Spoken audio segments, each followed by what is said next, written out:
C'est par bateau que je vous propose dans cette vidéo d'arriver à Saint-Florent, un petit port de plaisance de la côte nord-ouest de la Corse. Faisons d'abord un arrêt sur image pour observer le paysage vu de la mer. Au premier plan se trouve une grosse tour appartenant à la citadelle, émergeant à peine de sa ceinture de bastions. Puis, à droite, se déploient la ville et le port.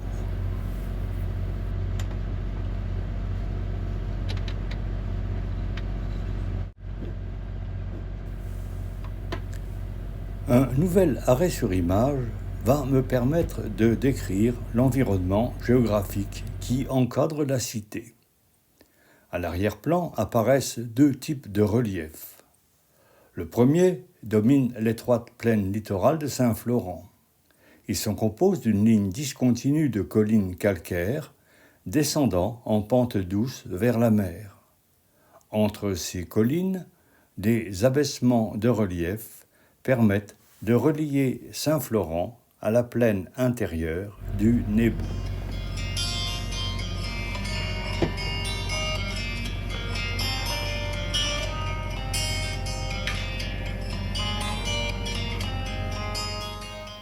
La deuxième ligne de crête sépare le Nebou de la plaine orientale de Bastia.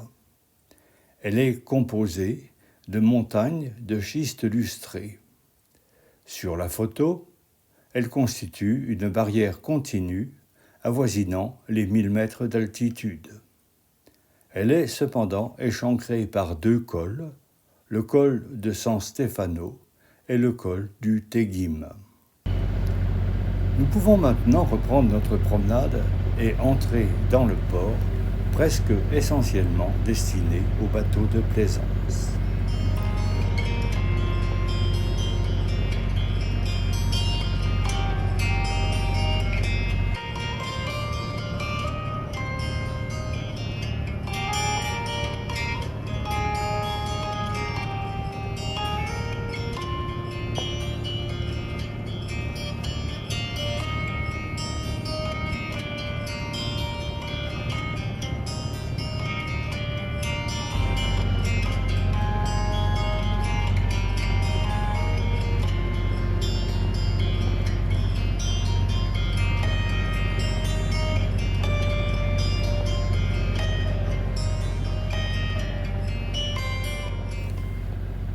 La cité proprement dite est actuellement centrée selon deux axes essentiellement voués aux activités touristiques.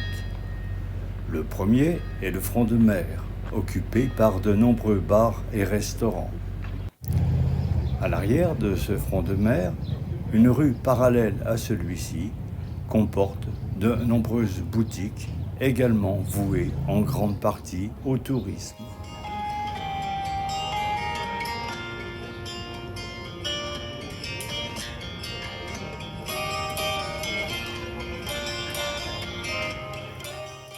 À l'écart de ces deux implantations, au pied des bastions de la citadelle, il existe aussi un centre ancien plus calme, marqué par de petites ruelles serpentant entre les maisons traditionnelles et organisé autour de l'église. Enfin, également au pied de la citadelle, une large place ornée d'une fontaine est le lieu favori de rassemblement de la jeunesse.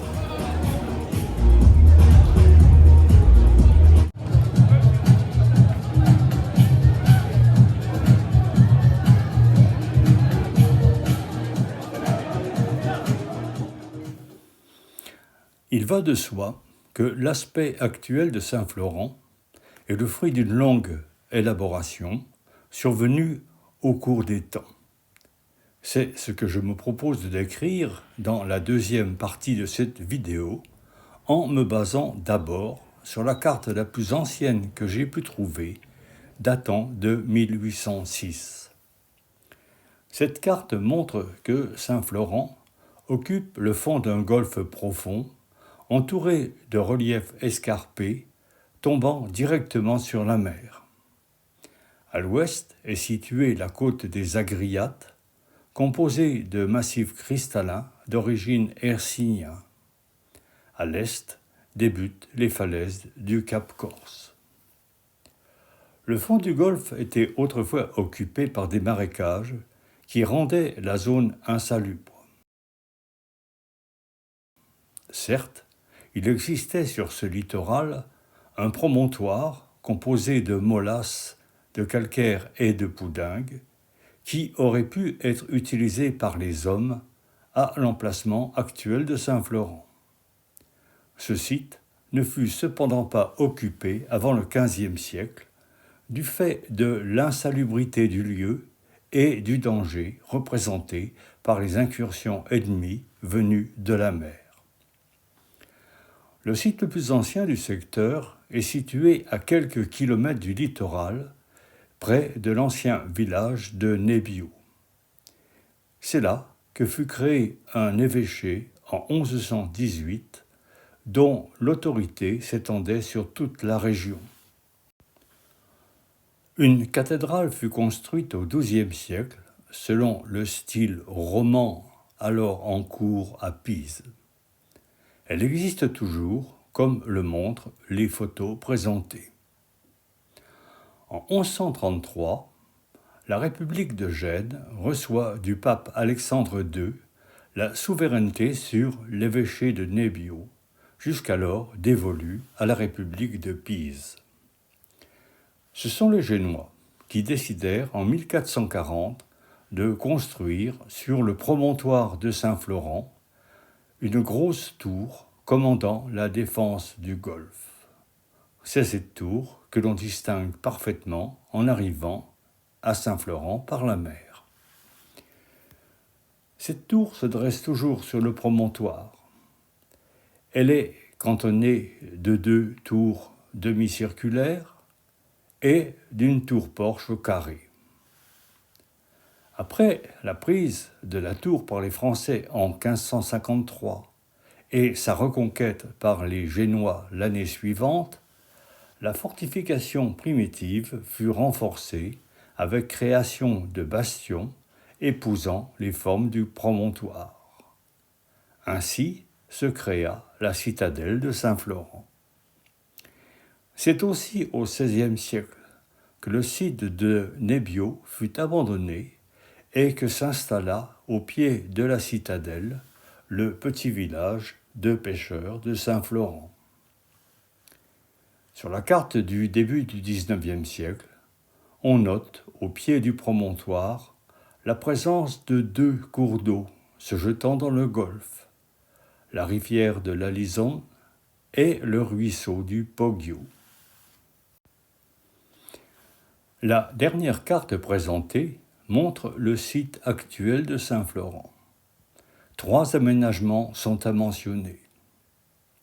En premier lieu, ont été construites 2 jetées afin de créer le port actuel. De même, les 2 cours d'eau ont vu leur embouchure primitive détournée. Le cours de la Lison se jette désormais dans le port avec création d'un port fluvial. De même, les eaux du ruisseau du Poggio ont été détournées pour se jeter également dans le port.